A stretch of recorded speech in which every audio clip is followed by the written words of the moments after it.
سلام، به یه ویدیوی دیگه خوش اومدید. توی این ویدیو قراره با هم این کیف جذاب رو ببافیم. در هر ابعاد و هر سایزی که دوست دارین میتونین این کار رو اجرا کنین. با بند چرم میتونه باشه، با بند باف میتونه باشه. توی این آموزش من با همون نخایی که با هم دیگه آنباکس کرده بودیم دارم نخ رو اجرا میکنم. نتیجه کار به شدت غافلگیر کننده و عالی بود. من خیلی از این نخ خوشم اومد و بهتون پیشنهاد میکنم که اگر در دسترس دارین تهیه کنین و باهاش بافت بزنین که چقدر بافت لذت بخشی داره. توی این آموزش شما هم بافت کفی کیف رو یاد میگیرین، هم پترن بدنه، هم نحوه بافت بندها و اتصالات رو یاد میگیرین که به چه شکلی باید بند رو توی کار قرار بدین و همینطور این بند اصلی کیف رو هم بهتون در ادامه آموزش دادم.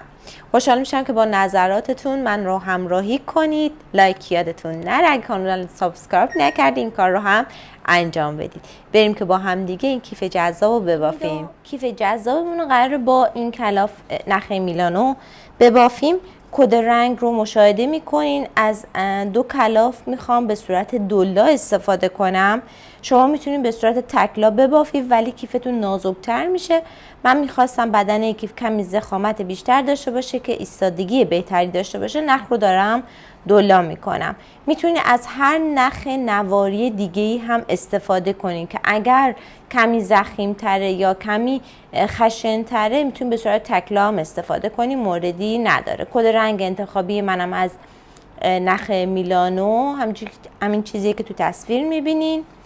میتونین 2 تا رنگ متفاوت بردارین، ترکیب رنگ جدیدی بهتون میده و یا مثل من از 2 کلاف نخ همرنگ میتونین انتخاب کنین. قلابی که دارم برای این کار استفاده میکنم قلاب شماره 5.5 و ولی روی خود کار نوشته 2.5 تا 3. اگه به صورت تکلا میخوایم ببافیم، من کار دولا رو میخوام با شماره 5.5 ببافم. یه سری مارکر و متر و قیچی هم کنار دستتون باش.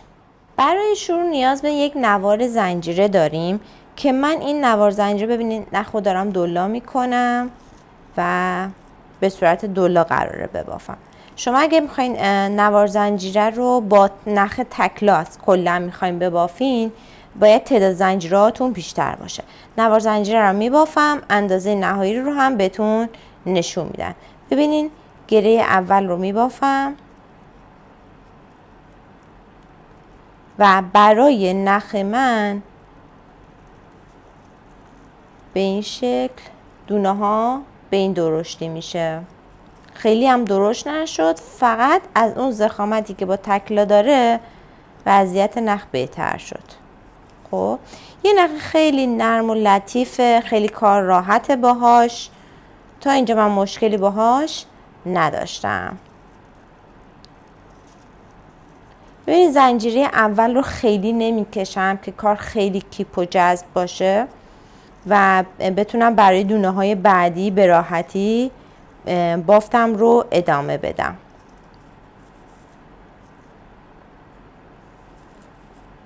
تعداد زنجیرها بر اساس سایزیه که شما برای کیفتون نیاز دارین.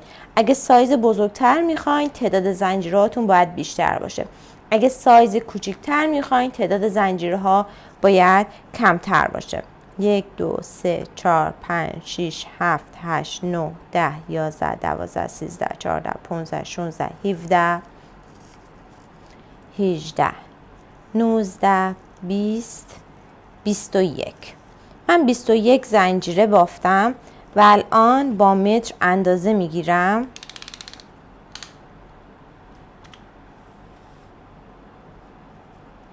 کف کیف به من حدود 20 سانت داد. خب 20 سانت برای قد زنجیره. همین رو میخوام شروع کنم به بافتن. یک زنجیره مازاد میزنم و کار رو برمیگردونم. از همین دونه پای کوتاه میبافم، یک پای کوتاه، یک پای کوتاه دیگه هم همین نقطه می بافم. پس اینجا شد 2 تا پای کوتاه. خب توی دونه اول 2 تا پای کوتاه بافتم. حالا روی تک تک دونه ها 1 پای کوتاه باید ببافم از دونه پشت زنجیره. خب. وقتی از قسمت پشت برمیدارین دونه رو، قسمت سمت روبروی کار به این شکل مرتب و یه دست میشه. تا انتها پای کوتاه رو میبافم. به دونه آخر رج رسیدم، باید توی این فضا 3 تا پای کوتاه ببافم. 1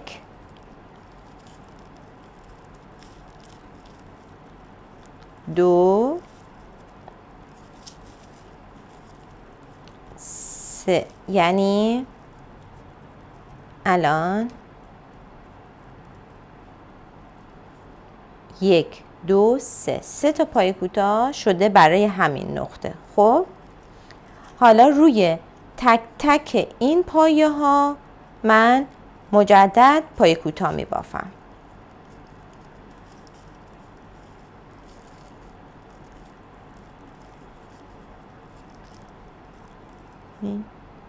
یک 2 3 دونه آخر و حالا برای همه اینا 1 پای کوتاه از اینجا می بافیم.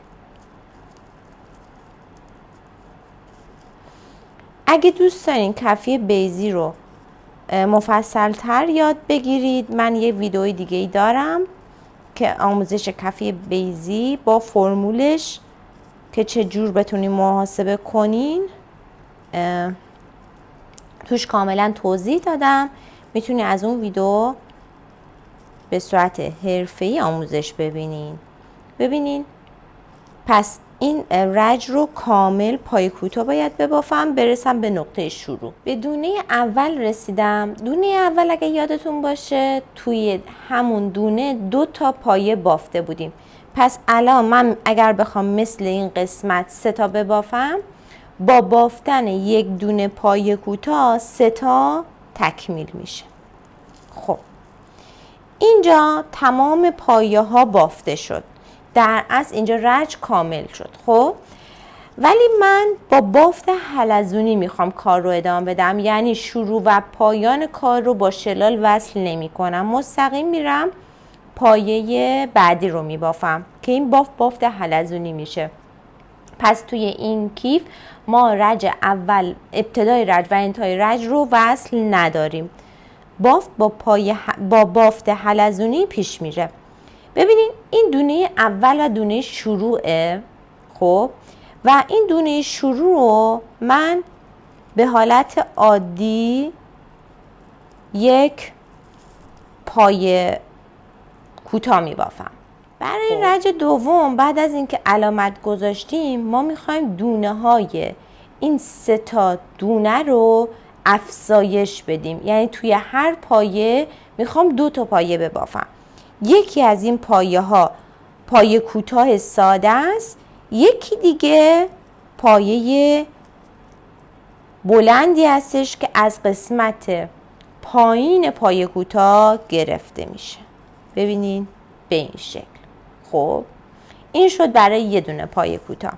پایه کوتاه بعدی 1 دونه پایه کوتاه معمولی می بافم و یکی هم به صورت پایه کوتاه از پایین کار، یعنی از رج قبلش برمیدارم به این صورت. خب پس من اینجا 1 2 3 4 تا پایه بافتم. 1 در میون پایه کوتاه از پایین از رج قبل. خب حالا بقیه رو بدون اینکه افزایش داشته باشم روی تک تک پایه کوتاه می بافم. ببینین این که پایه کوتاه معمولی بود، ببینین حالا مثل قبلی ها از رو وی پایه نمیگیرم، از رو خود گندمیه پایه میگیرم. پایه کوتاه کامل بعدی از رج قبلش. ببینین این رج پایه کوتاه کوچیک، رج بعد پای کوتاه از رج قبلش. اینجا حواسم باشه که دوتا نخو با هم بگیرم. این از این به این شکل. پایه بعدی ساده، پایه بعدیش از رج قبلش، یعنی جایی که رج قبل پایه کوتاه بافته شد از همون نقطه. دوباره پایه کوتاه بعدی معمولی ساده بافته میشه، پایه کوتاه بعدی از رج قبلش پایه کوتاه برداشته میشه. این بافت رو باید تا دونه یکی مونده به آخر ادامه بدم. این 3 تا دونه باز باید افزایش داشته باشیم. خب ببینین الان 3 تا دونه انتها رسیدم و باید همین ریتم رو ادامه بدم. واسه این دونه باید 2 تا ببافم. اولیش با حساب این که یک درمیون باید پایه از پایین گرفته بشه، اولیش میشه پایه از پایین. خب این بافته شد. دومیش باید از رو خود این پایه برداشته بشه، از رو پایه برداشته. واسه بعدیش هم همینه، یه پایه از پایینه،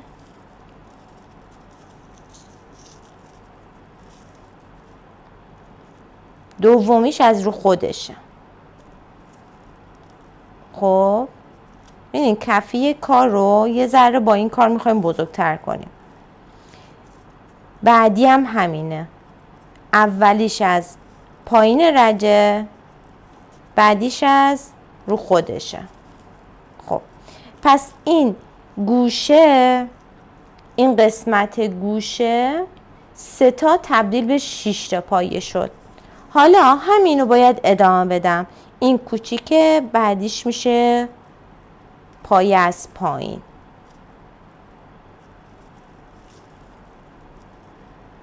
ببینین الان باید به شکلی باشه که این قسمت پایین و بالا یک درمیون باشه. زنجیره اول رو من تعداد فرد برای همین گرفتم، گفتم 21، برای اینکه این قسمت ریتمش یک درمیون وایسه. حالا دوباره یه دونه پایه کوتاه از بالا، یه پایه کوتاه از رج اول. همین ریتمو من باید ادامه بدم تا برسه کار به قسمت شروع. به نقطه شروع رسیدیم و الان این قسمت دونه آخره. دونه آخر رو اصلا نبافتم. ببین واسه دونه آخر بعد 2 تا میبافتیم، چون 2 تاشو بافتیم یکیش مونده بود اگه خاطرتون باشه. پس دونه آخر از رج دوم یه دونه پایه کوتاه کوچیک و یه دونم بزرگ باید زده بشه، پایه‌ای که از رج قبلش گرفته میشه به این شکل. خب این از این.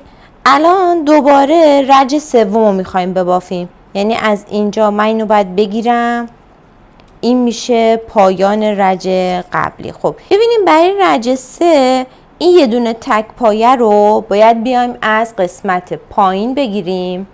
من نزدیکتر بیارمتون ببینین. باید بیاد از قسمت پایین. پایین یعنی چی؟ از پایین پایه. این پایه کوتاه دیدین؟ از قسمت پایینش. یعنی دیگه باز از نقطه قبل نمیان. رج 3 ایم، از رج 2 باید بیایم پایه رو بگیریم. خب رج 2 پایه‌شو گرفتم.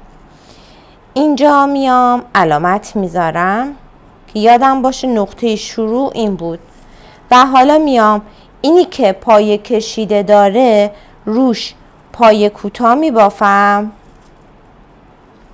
اینی که پایه کوتاهه از قسمت شروع پایه، از قسمت پایینش پایه جدید رو میگیرم میکشم و میبافم. دوباره اینی که پایه کشیده داره پایه کوتاه ساده روش میبافم، کناریش پایه کشیده. از کجا؟ از قسمت پایین پایه. به این شکل میبافم. خب حالا دوباره پایه کشیده میشه پایه کوتاه، پایه کوتاه میشه پایه کشیده. اینجا فقط دقت کنین حالت نختون صاف و یه دست باشه. ببینیم به فرض این که شما میخواین کیفتون رو بزرگتر ببافین، این قد کیفتون مثلا پهنای کیفتون، پهنای کفی کمی بزرگتر باشه، سایز کیف رو میخوایم بزرگتر کنی. اینجا شما باید مثل قبل 3 تا دونه افزایش داشته باشین، فقط 3 تا دونه این سم افزایش، 3 تا دونه هم این سم. بازم میگم توی بخش ویدئوی مربوط به کفی بیزی شما خیلی راحت میتونین این آموزش رو ببینین. تا اینجا کفی شده 20 سانت با این اندازه‌ای که من داده بودم. به نظرم یک اندازه نرمال واسه سایزی که واسه روزمره بخواین استفاده کنین خیلی خوبه. پس کشیده ها یه دونه کوتاه ها از قسمتی که پایه کاره یه دونه کشیده. همینو باید ادامه بدیم. قسمت گوشه کار هم به همون شکل عادیه. اگه افزایش دارین 3 تا دونه از این قسمت رو افزایش میدین، اگر نه مثل من پایه کوتاه ها پایه کشیده بافته میشن، از قسمت رج 2 از پایینش گرفته میشه، قسمت پایه کشیده ها پایه کوتاه بافته میشن. به همین سادگی دور تا دور کیف باید اجرا بشه. خب این دونه آخر پایه کشیده است. ببینین از این قسمت رفت و برگشت، پایه آخری از این قسمت دونه کشیده است که الان باید روش یه دونه کوتاه بیاد. بعدی هم که دونه کوتاه بود باید الان پایه کشیده بافته بشه. الان این پایه کشیده این سمت رو ببافم، این میشه دونه شروع، علامت میذارم.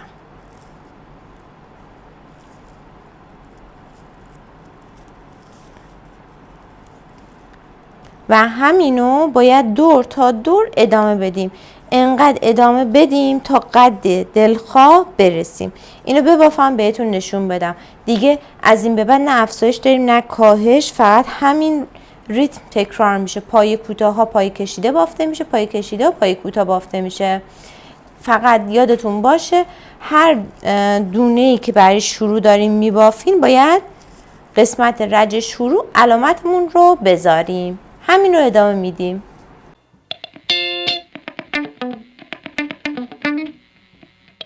وقتی که رج ها رو ادامه بدیم به همچین قد کیفی باید برسین. من دوباره اندازه ها رو براتون بگم. قد کیف حدود 18 سانت میشه برای من. خب قد کیف 18 سانت. خب و پهنای کیف هم 20 سانت.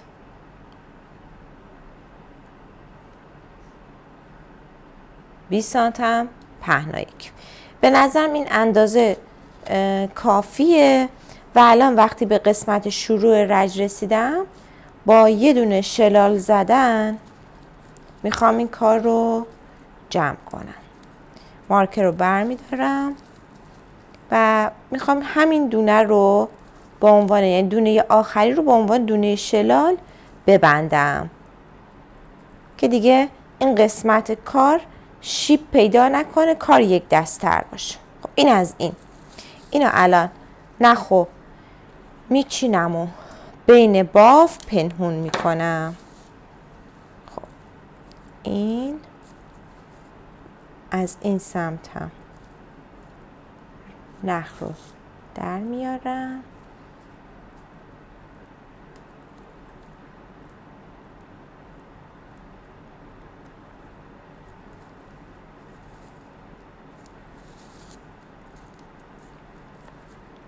و ما بین بافت میفرستمش.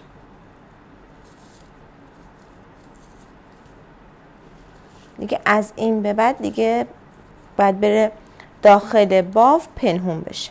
این از این.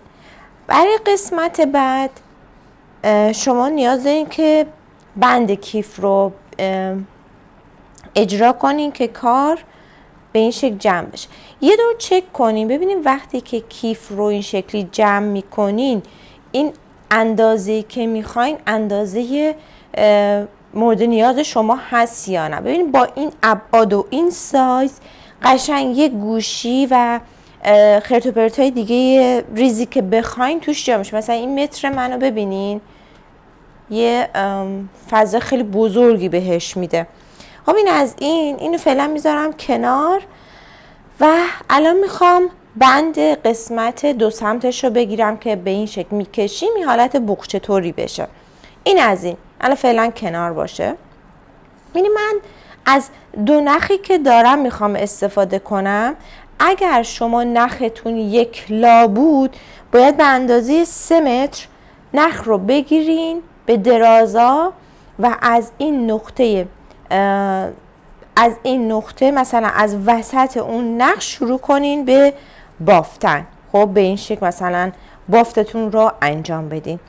مثلا یه دونه گره بزنین و از اینجا شروع کنیم به بافتن این بندی که ما نیاز داریم. ولی خب من الان 2 تا نخ دارم، میخوام یه تکنیکم با همین 2 تا نخ بهتون آموزش بدم، چون من این بند رو توی ویدیوهای قبلی هر از گاهی بهتون نشون داده بودم که چی کار کنین.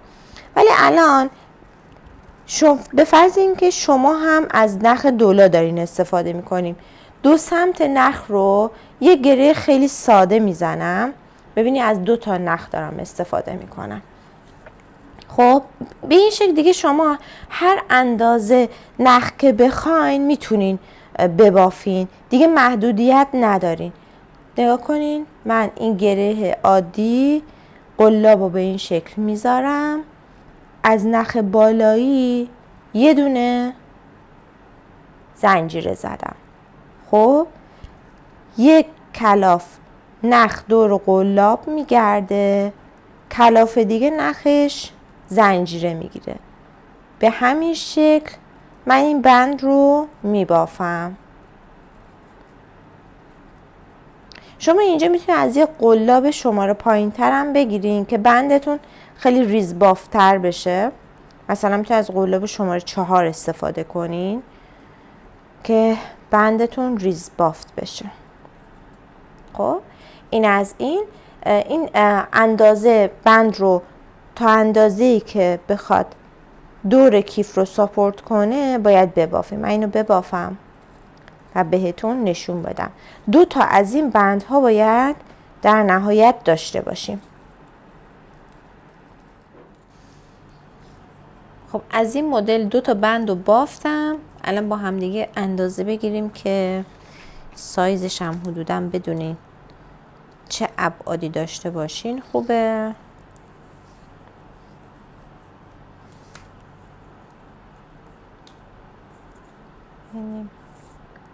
حدود 70 سانت. خب 70 سانت اندازه این بند شد. 2 تا 70 سانت بافتم. خب بریم که الان باید بند رو وصل کنیم. ببینید این 2 سمت کیفو به این شکل از قسمت پایین قشنگ تو یک راستا تو یک جهت میذاریم. 3 رج پایین تر 1 2 3 از این نقطه. خب من میام این نخو میارم بیرون. خب این از این یه چند تا خونه جلوتر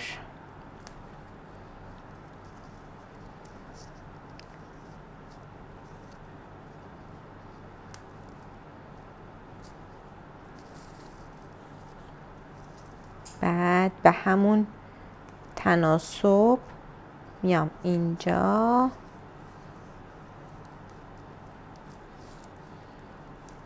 رد میکنیم.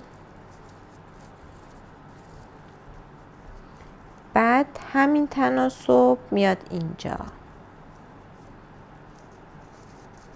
خب این از این سمت دقیقاً قسمت روبروش به این شکل دوباره میذارین، رو به روش میشه اینجا.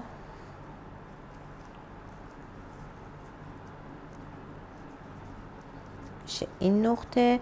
این دیگه سلیقه‌ایه، میخواین فاصله رو بیشتر کنین کمتر کنین، ولی سعی کنین تو یک ریتم و جهت باشه. خب قشنگ روبروی هم باشه که کار زیباتر نشون بده. اینم از این. نقطه بعدی هم میفته اینجا. خب بند اول رو قشنگ دور تا دور کار گذاشتم. ببینید از بالا توی رج سوم گذاشتم با این فاصله ها و الان ببینید وقتی رج قسمت دومش رو میخوایم بذارین اینجوری روی همدیگه میذارین، دقیقاً از همون نقطه سعی میکنین نخ رو رد کنین. این قسمتی که دو سمتش بیرونه معکوسش دقیقاً تو همون جهت، فقط برعکس. ببینید الان این قسمت دو سمت بازه، باید الان برای نخ دوم سمت بستش این سمت باشه، یعنی این دو نخ باید از این سمت برگردن، یعنی برعکسش میشه. خب این از این و اینم کامل بشه.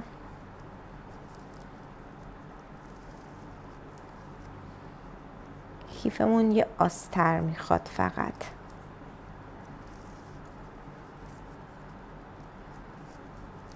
اگه دوست دارین میتونین آستر بدین، اگه هم دوست ندارین میتونین این کار رو نکن. این یه تیکه ببینین این قسمت گوشه کاره، اینم پس تا همینجا میاد بیرون و این بند هم مثل قبلی. حالا این قسمتش رو شما خودتون تنظیم کنین. ببینین وقتی کار رو میکشین تو چه حالتی قشنگتر میشه، با چه فاصله‌ای کیفتون قشنگتر میشه. خب اینم از این بیاد بیرون و تمام. خب الان این دو سمت رو بکشم و این دو سمت رو بکشم، شکل کیف آماده است. ببینید خب این از این. الان این قسمت دو سمت بندشو توی جهت اینو به این شکل گره میزنم، این سمت مقابلشم همین کار رو میکنم.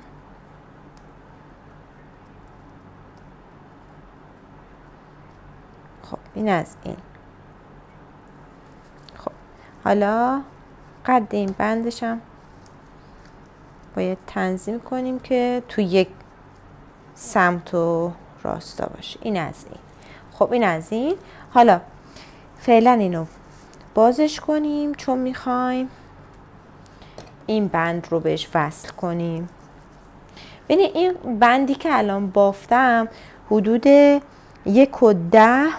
قد بنده. خب اینو متر بزنم، 1.10 متر قد این بند میشه. 1.10 همینجا بهتون نشون بدم این اندازش. واسه بند کیف من 2 تا لایه نخ گرفتم، یا نخی که دارین رو میتونین دولا کنین. یک مقدارش رو نگه میدارم که بعد میخوام کار رو بهش بدوزم به راحتی نخ داشته باشم. خب من گره اول رو میزنم، ببین به همین شکل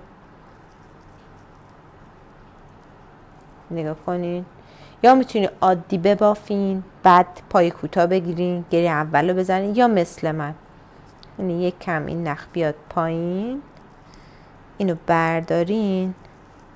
خب بعد از این نقطه دوباره من نخ بگیرم و همینو پای کوتاه ببافم، یواشی کوچولو اینو بگردونم، بیاین نزدیکتر. اینو بعد از اینکه اینو بافتین یه کوچولو اینو بگردونی این قسمت. خب من از اینجا یه دونه دوباره پای کوتاه ببافم، دوباره اینو بگردونم، این دوتا نخی که اینجاست رو بگیرم و پای کوتاه دوباره بگردونم،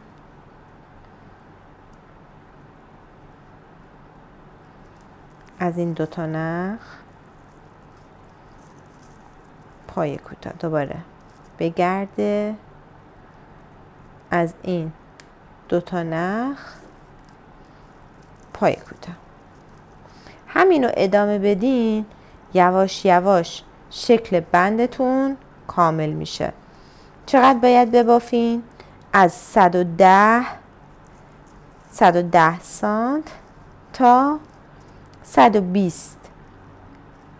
بند نرمال برای کیف کجه. اگه دوست دارین میتونید سایزو کمتر هم بگیرین، سلیقه‌ایه، هر اندازه‌ای که خودتون مد نظر دارین.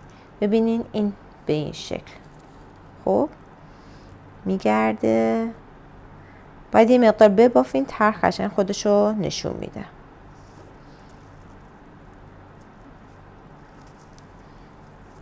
این که میگردین دوتا خط رو باید ببافین. بند کیف رو میخوام وصل کنم و میخوام از طرح خود این کیف هم کمک بگیرم. اول جهتش رو یک میزان باید بکنم و میام از این نقطه این نخ اضافه رو میگیرم. خب و از همین قسمت که این طرحو داره از همین نقطه اینو میبرم پشت کار.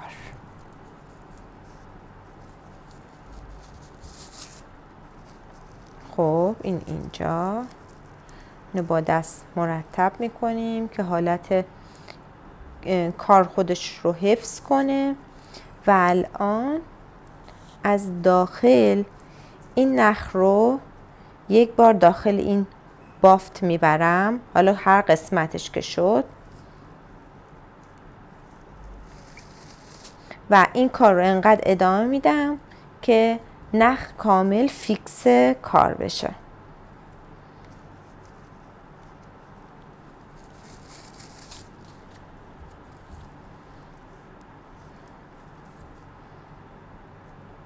دیگه از لایه داخلی برمیدارم. بند و قدی محکم کنین که قشنگ فیکس بشه. ببینید وقتی وصل بشه از بیرون تمیز و یه دست نشون میده، از داخل هم تمیز و مرتب نشون میده. فقط چند بار اینو رفت و برگشتی رد میکنم و این قسمت های پایین پنهونش میکنم. بعد که دارم بند مقابل رو میخوایم بست کنین، اول چک کنین که حتما تو یک جهت و تو یک راستا باشه. این پیچی که این قسمت ممکنه بخوره رو مرتب کنین. بعد قسمت رو به رو اینو به همون شکل وصل کنین. کیفمون آماده شد و الان دیگه میتونین ازش استفاده کنین. اگه دوست دارین یه آسترم بهش بدوزین و تمام. اینم از کیف جذاب.